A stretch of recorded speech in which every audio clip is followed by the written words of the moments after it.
Today's video is long overdue. It's my 7-month update for using a Dermaroller. I'll be discussing some setbacks. I'll be discussing new needle sizes, new information that I've learned, new techniques, and maybe show you some before and after photos, even though there are not many of them, I'm sorry to say. So if you'd like to see my progress, just keep watching. Hey curl friends, welcome back to my channel. I'm Rochelle and this is DiscoCurls TV. If you're new here, welcome. My channel provides tips on how to care for your fine curly hair so that you feel empowered and supported to be the best version of yourself.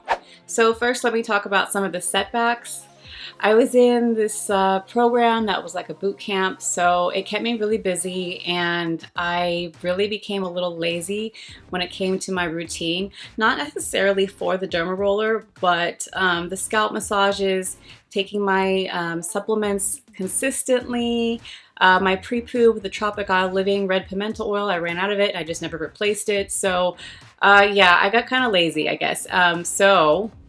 Unfortunately, my results are not where I'd like them to be, but I did try some new needle sizes. It took me a little while before I did that. I was using the 0.25 needle size for a really long time. I want to say like longer than I wanted to. It was like 5 months. And at that point, I decided to go up to the 0.3 size because I heard that was just a little bit longer and still great for increasing absorption of your products. I got that one and I was like really disappointed. I'll show you a side-by-side comparison here. Literally the 0.25 needles compared to the 0.3 size needle, it just looked like they were shorter. So I didn't end up using it. And then I decided I would get the 0.5 size and it took me a really long time to reorder it. So I just reordered it. It took like a couple more weeks before I got that. So there was this time where I did not use the Dermaroller, maybe for like 2 weeks. And so I just feel like all of those elements contributed to why my edges aren't as full and luscious as I'd like them to look. Also, I wanted to share with you all that I met a couple of professionals that have used Dermarollers and their thoughts on the use of Dermarollers. It was some new information that I gathered from them that I thought was important to share with you all. It's mainly about sanitation, but I think it's really important. That is probably the most important information I can share with you all because nobody wants a staph infection. Nobody wants bent needles tearing up their scalp. Like, there's so much I learned from them, so I'm going to share that with you right now. So number one, you always want to use a clean, sanitized Dermaroller. You're never going to share it with anybody, and you want to sanitize your Dermaroller in 70% alcohol for about 10 minutes and be sure to let it air dry 100%. Number two, if you drop your Dermaroller, toss it. The sad thing is the needles can bend and then they tear the skin. So it's not only for sanitation purposes, but also because you can really damage your skin if the needles bend. This can also happen by placing your Dermaroller in a glass, which is what I've been doing. So I'm glad I learned this from them. One of them suggested that I used like a styrofoam cup or a plastic cup, something that's a little bit softer, so that I don't bend the needles when I place them in there. Isn't that interesting? I was floored. Number three, if you're applying a serum to your scalp using like a dropper bottle like I have been, it's important not to let the actual dropper touch your scalp because by doing the reapplication, you can transfer bacteria back into your serum. And then if you're using a Dermaroller and then transferring that bad bacteria back to your scalp, you can cause an infection possibly. So it's really important to just keep the dropper above the scalp and let it drop on there instead of touching your scalp. Number four, always be sure that your instruments are all clean, not just the Dermaroller, but your comb, your pins, your hands. They should all be clean and sanitized before using the Dermaroller. So because of this new information I learned, I decided against using the Dermaroller on non-wash days. I know a lot of people do it, but I just don't want a staph infection. I don't want any type of infection or inflammation because of product buildup or dirt that's been on my hair for multiple days getting like reabsorbed back into my skin. It just doesn't sound right to me, so I'm not going to do that. Okay, so now I thought I'd show you my 3 Dermarollers. The first is the 0.25 millimeter size that I stopped using a couple months back. In general, you should replace your Dermaroller every 10 to 15 uses for sanitation purposes, plus the needles can get dull. You can see that this one is kind of nasty looking and worn down, which is why it will never touch my scalp again. The second is the 0.3mm size, which I felt looked shorter than my 0.25mm size, so I might just hang on to this so I can use it on my face at some point. The last one is the 0.5mm, which has slightly longer needles. I have received conflicting information about how often to use the 0.5mm. Some say once per week, others say twice per week, some say once per month, others say only with a professional.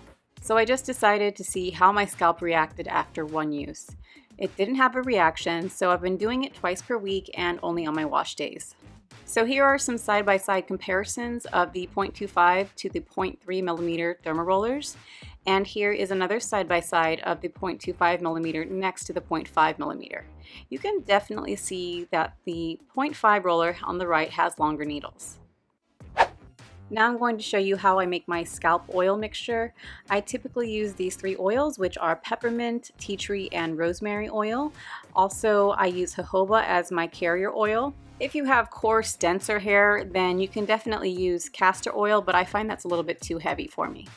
Next, I use this mini dropper bottle that I got from Amazon to put my oil mixture in. I like to fill up the bottle halfway with my jojoba oil, then add several drops of the essential oils. If you have a sensitive scalp, you can adjust the amount of drops you add, so maybe test the mixture a couple days before with a scalp massage. If the mixture feels too strong, then you can add more of the carrier oil. So finally, I twist the dropper back on and give it a little shake, and now my scalp oil mixture is ready to go. Alright, so my hair is cleansed and I want to show you what the area looks like while it's still damp. I feel like there is definitely improvement even though I was slacking off the last couple months. Next, I'm going to part my hair down the center and apply my scalp oil. As I mentioned before, I'm not touching the dropper to my scalp, although I'm very close because it's a bit difficult to see while I'm filming. I only use about 3 drops total and then I massage it into the part.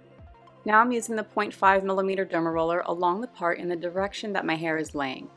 I roll it on each section about 3 times, and I also roll it vertically, but I use a very light hand so that I don't get the Dermaroller caught in my hair. Then I add a couple more drops of the scalp oil and massage it again. I repeat this process along the whole front half of my head.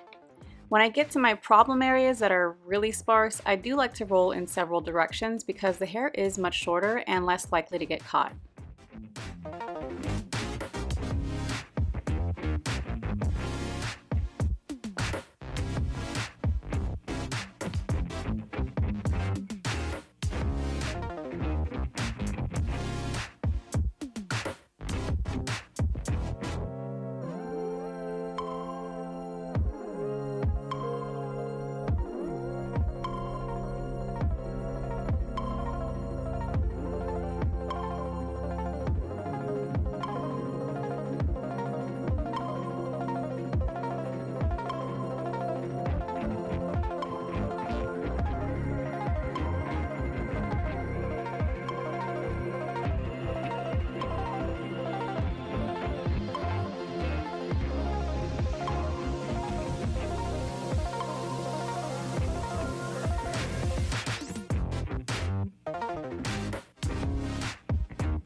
After I'm done using my Dermaroller, I start my styling routine, but I try not to get any of my stylers near my scalp because not all of them are natural.